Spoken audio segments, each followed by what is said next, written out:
it's like any sort of new job, irrespective of what you do. The first couple of days are always like the first day at school, and it's a case of finding your way around, finding out who does what, meeting various sort of people, learning names, of people. So it's just been this week, particularly given the time of year it is, and sort of things are a little bit different with it being Christmas week.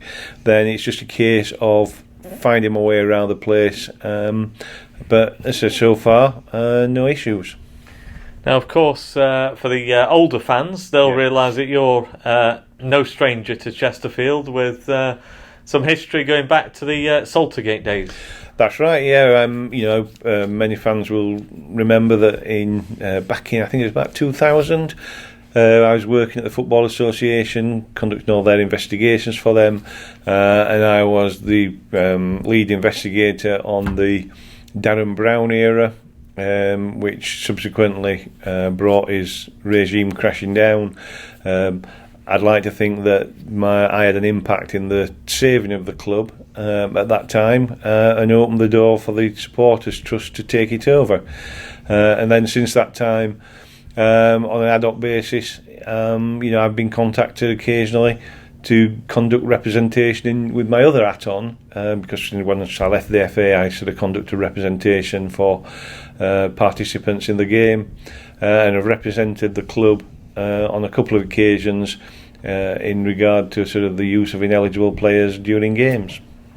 How would you sum up your background apart from the FA work that you've done?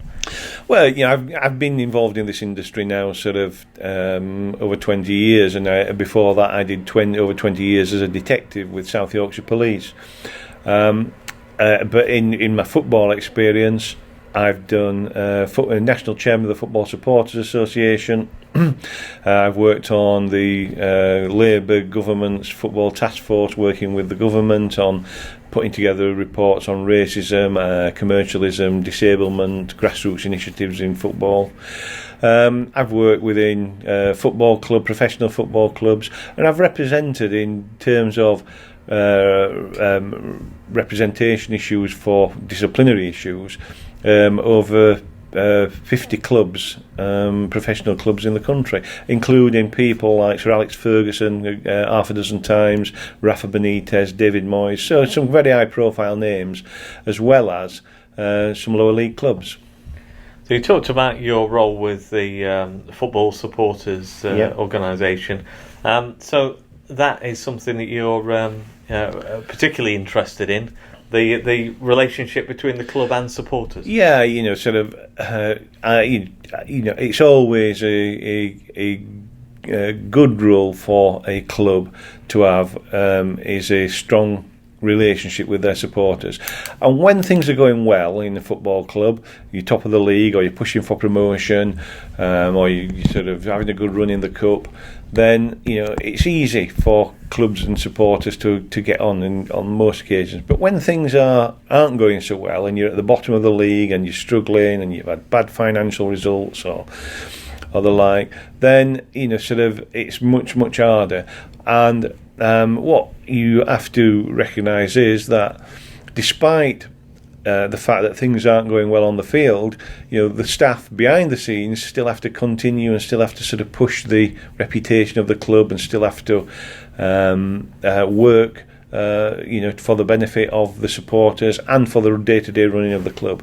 So it's important that the supporters stick with Chesterfield in particular at this sort of difficult time, and I recognise that the supporters have got issues with the club and with the ownership of the club, and one of my goals is to bring together a much more harmonious relationship, to look at ways in which things can be improved, and try to work with supporters as well to bring about some change for them that will be to their benefit. But you have to remember, though, that this is a club which is also dependent upon an owner sort of putting in strong financial input to ensure that the club continues to run in the way that it does, and is able to conduct its business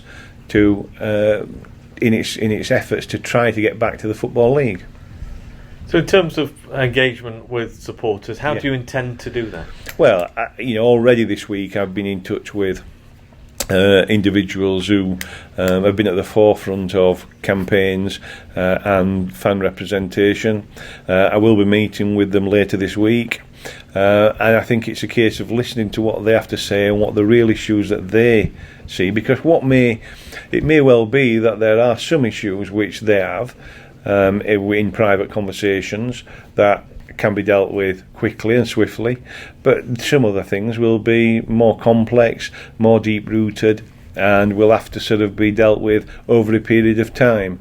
So I just think it is initially its first few weeks is going to be a fact-finding period, so that I can at the very least sort of sit back and sort of consider it all and look at the best ways that we can sort of move forward together.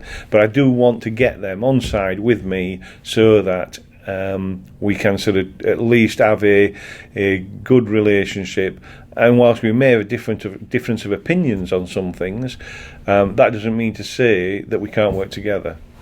What particularly appealed to you about the role here at Chesterfield? Well, I've worked in football clubs for a number of years. I know the workings of a football club, and it is something that actually I quite enjoy, sort of the day-to-day interaction with club staff, with sort of the playing side as well. I quite enjoy getting involved in sort of the putting the deals together. Was at Leeds United, I put together sort of maybe 20 sort of deals of the vast majority of which were international deals from around the world. Was involved in, for example, at Chesterfield, I'd put together the Liam Cooper deal that took Liam up to Leeds. So I do enjoy the day-to-day sort of involvement in club life, and as soon as the opportunity came up to sort of work at Chesterfield, I didn't hesitate. That only came about because I represented the club in the Joe Rowley issue only a few weeks ago, and that was the first time that I'd met the hierarchy of the club. And as a consequence of the work that I performed for the club at that time, I think this opportunity opened up. And as I say, as soon as I was spoke to about it, I didn't hesitate in wanting to take it up. And as somebody who's fresh coming into the club and can give a view, if you like, a fairly independent view, yep, because you've been looking from the outside in until just a short while ago, how do you view the club? I think that that we here at the club, you've got absolutely committed staff working behind the scenes. You've got a committed manager, you've got committed coaching staff and players, all of which sort of are disappointed at the position that the club is in terms of its on-field sort of performance, and all wanting to sort of work towards a goal to sort of improve its fortunes. But as I say, with all sort of new people that come into football clubs, you look around, and I'm sure that over the next few weeks there will be areas where I think that the club can improve in its day-to-day running. When I get that opportunity to sort of put my thoughts forward, then I will do. I have got some ideas of my own that I would like to implement. But as I say, it's a case of this first few weeks just sort of taking a good look around and looking at how the whole operation works. But as I say, as it stands, there is undoubtedly supporters need to be assured that there are staff working at this club that are absolutely committed to the future of the club, and they want it to work as much as the supporters do.